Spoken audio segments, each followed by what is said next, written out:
जय हिंद दोस्तों, मैं हूं आर विशाल। और जैसा कि आपको पता है कि इंडियन आर्मी 2024 का रिटन एग्जाम टोटली 3 तारीख को कंप्लीट हो चुका है। अब तैयारी होगी फेज 2, मतलब कि इंडियन आर्मी रैली भर्ती कौन कौन से डॉक्यूमेंट्स लेकर जाना है, मतलब कि फेज 2 में आपको कौन कौन से डॉक्यूमेंट्स लेकर जाना है। ये वीडियो आपके लिए बहुत इंपॉर्टेंट है।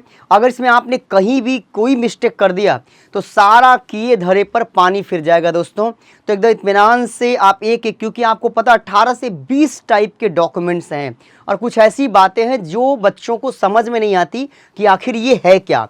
तो मैं आपको एकदम से एक एक चीज़ क्लियर करने वाला हूँ। तो वीडियो के अंत तक इत्मीनान से बने रहें, क्योंकि ये आपके कैरियर का सवाल है, क्योंकि ये आपकी लाइफ का सवाल है, क्योंकि ये आपके माँ बाप की सिक्योरिटी का सवाल है, क्योंकि ये आपकी मेहनत के परिणाम का सवाल है। तो आइए देखिए, हम लोग डिस्कस करते हैं कि क्या क्या डॉक्यूमेंट्स लेकर जाना है। तो पहला, एडमिट कार्ड। एडमिट कार्ड आपको लेकर जाना है। 3 इसकी फ़ोटो कॉपी होनी चाहिए। एडमिट कार्ड की कितनी कॉपी होनी चाहिए आपके पास? 3 आपके पास एडमिट कार्ड की। जब आप फिजिकल में जा रहे हैं तो एडमिट कार्ड की 3 फोटो कॉपी एकदम से क्लियर होनी चाहिए। नॉर्मल सी बात है, आपको बात समझ में आ रही है। मार्कशीट 8th 10th या 12th, इसका क्या मतलब है कि जो 8th जिनका क्वालिफिकेशन 8th है, जिनके लिए एलिजिबिलिटी 8th क्राइटेरिया 8th है, वो अपनी 8 पास की, जो 10 है वो 10 पास की, जो 12वीं पास के हैं वो 12वीं पास की मार्कशीट कंपलसरी इसको आपको लेके जाने। आधार कार्ड, पैन कार्ड मैंडेटरी, एकदम से इंपॉर्टेंट है। आपके पास आधार कार्ड, पैन कार्ड होना ही चाहिए। 20 पासपोर्ट साइज का फोटोग्राफ, मतलब आपके पास फोटो होनी चाहिए 20 एकदम से रिसेंट फोटो हो। 3 महीने से ज़्यादा की ये फोटो, 3 महीने से ज़्यादा की ये फोटो नहीं होनी चाहिए। देखिए क्या करें, white background, not more than 3 month old, computerised photo copy, photograph must be with proper hair cut and clean shave. मतलब कि यार एकदम बढ़िया से गबरू जवान बन के नहीं जा सकते हैं, आपको प्रॉपर आपका हेयर कट होना चाहिए और क्लीन शेव में होना चाहिए आपकी दाढ़ी। ये सिख भाइयों पर केवल लागू नहीं होता है, बाकी हिंदुस्तान में आप कहीं से भी हैं, आपको अपने हेयर कट के बाद क्लीन शेव में जाकर के फ़ोटो क्लिक कराना है। अदरवाइज फिर आप 100% वहाँ से मतलब कि हटाए जाएंगे, रिजेक्ट किए जाएंगे। इसके बाद क्या है मेरे भाई, डोमिसाइल सर्टिफिकेट। डोमिसाइल सर्टिफिकेट मतलब कि आप कहाँ के निवासी हैं। ये कहाँ से बनेगा सर? तो ये तहसीलदार बना के आपको देंगे डोमिसाइल सर्टिफिकेट। कास्ट सर्टिफिकेट, ये भी 6 महीने से ज़्यादा का पुराना सर्टिफिकेट नहीं होना चाहिए। ये दोनों के दोनों डॉक्यूमेंट्स आपको आपके गाँव के जो लेखपाल होंगे, अगर आप टाउन एरिया मतलब कि अगर आप गाँव से बिलोंग करते हैं तो गाँव के लेखपाल आपको आराम से इसको बनवा के दे देंगे। अब तो इसके लिए बहुत से सेंटर ओपन हो चुके हैं, जन सेवा केंद्र जो होते हैं वहाँ पे भी जा कर के आप domicile certificate and caste certificate बनवा सकते हैं। अनमैरिज सर्टिफिकेट, तो ये आपको अनमैरिज सर्टिफिकेट भी जाके तहसीलदार से बनवाना है। अगला क्या होता है, कैरेक्टर सर्टिफिकेट। कैरेक्टर सर्टिफिकेट मेरे भाई आप 2 जगह से बनवा सकते हैं। आप जा कर के अपने स्कूल कॉलेज से, वहाँ से अपने प्रिंसिपल से लिखवा सकते हैं अपने कैरेक्टर के बारे में।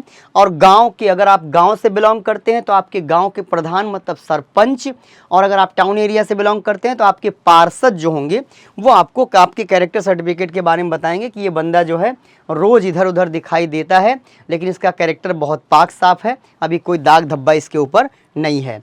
नेक्स्ट आपका क्या होगा, पुलिस वेरिफिकेशन। ये भी 6 महीने से ज़्यादा का नहीं होना चाहिए। आपको पुलिस वेरिफिकेशन कराना होगा, मतलब कि थाने से जाकर के आपको सर्टिफिकेट वहाँ से लेना है। नेक्स्ट आपका क्या, नो रिस्क सर्टिफिकेट। आपका एक नो रिस्क सर्टिफिकेट आपको देना होगा। अगर आप 18 साल से ज़्यादा की एज के हैं तो खुद से लिख के देंगे, अगर आप उतने से कम के एज हैं तो एज के हैं तो आपके गार्जियन आपको नो रिस्क सर्टिफिकेट बनाएंगे। क्या है सर ये? अब देखिए ये बहुत डाउट वाली बात है कि what is the no risk certificate.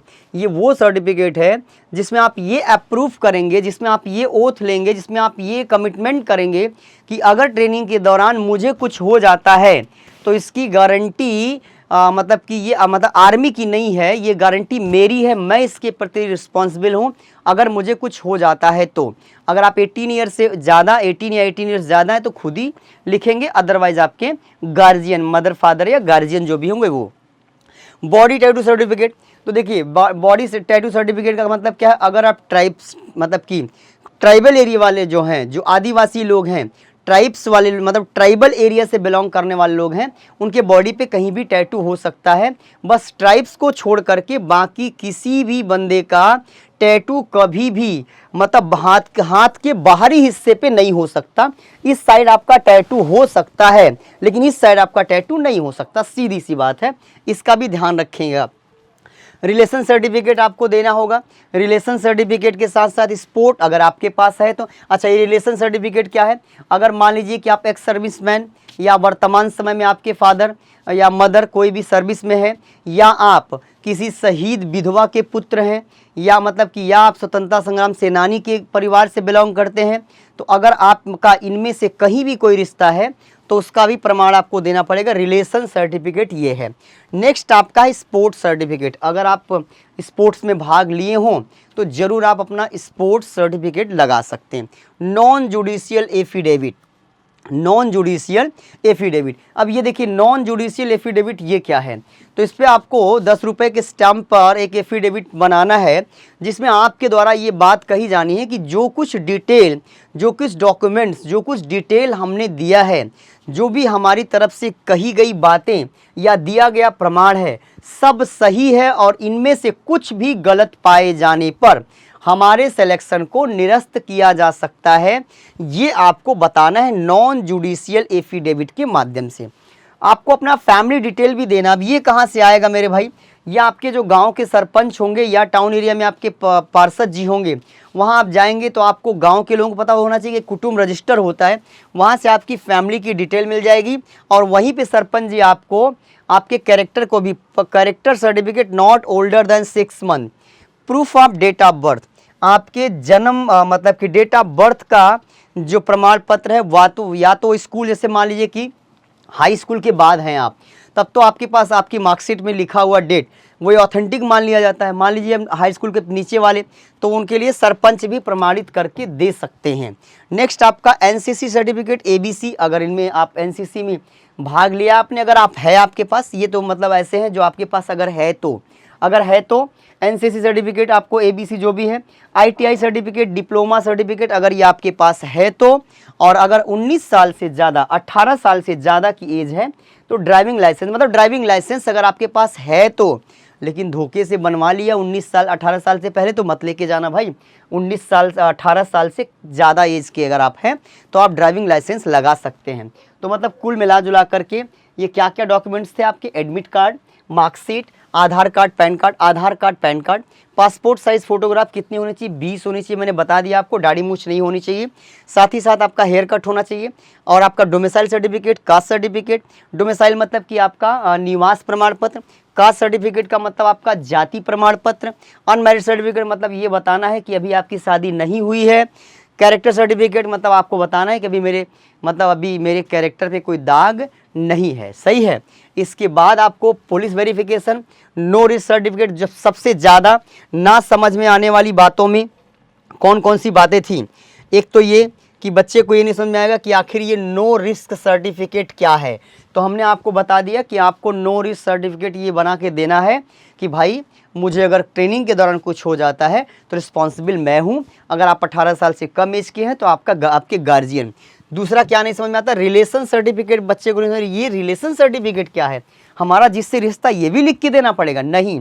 अगर आपके घर में आपके माँ बाप सर्विसमैन है, या आपके आर्मी में कोई है, या आपके घर में कोई शहीद हुआ है, शहीद के विधवा के पुत्र हैं, या फिर आपके जो है आपके घर में कोई स्वतंत्रता संग्राम सेनानी रहा हो, फ्रीडम फाइटर रहा हो, इस टाइप का रिलेशन अगर आपका है तो आप इसको जरूर देंगे। फिर आपका क्या है? Non judicial affidavit. ये भी बच्चे को नहीं समझता कि आखिर ये नॉन जुडिशियल एफिडेविट क्या है। तो नॉन जुडिशियल एफिडेविट वही है भैया कि आपको ये बताना है कि मेरे द्वारा दी गई जानकारी, आप एफिडेविट दे, शपथ पत्र दे रहे हैं आप, और ये बता रहे हैं कि मेरे द्वारा दी गई जानकारी 100% ऑथेंटिक है, यहाँ कोई दिक्कत होगी तो आप हमको हटा सकते हैं। तो कुल मिला जुला करके हमने आपको ये बताया कि आपको कौन से डॉक्यूमेंट्स लेकर जाने हैं। उम्मीद करता हूँ कि मेरे द्वारा दी गई जानकारी से आपके सारे डाउट क्लियर हो जाएंगे। अगर कहीं पर कोई डाउट आपको फिर से समझ लगता है तो आप सीधे कोचिंग के नंबर पर या हमारे कमेंट सेक्शन में जाके कमेंट कर सकते हैं, या आप पर्सनल भी कॉल करके मुझसे बात कर सकते हैं, या कोचिंग का नंबर 9696330033 पे कॉल करें। दोस्तों ज़्यादा से ज़्यादा लोगों तक इस वीडियो को शेयर करें, चैनल को सब्सक्राइब करें, सेशन को लाइक करें, क्योंकि ये विश्वास का मामला है और आपकी ज़िंदगी का सवाल है। जय हिंद।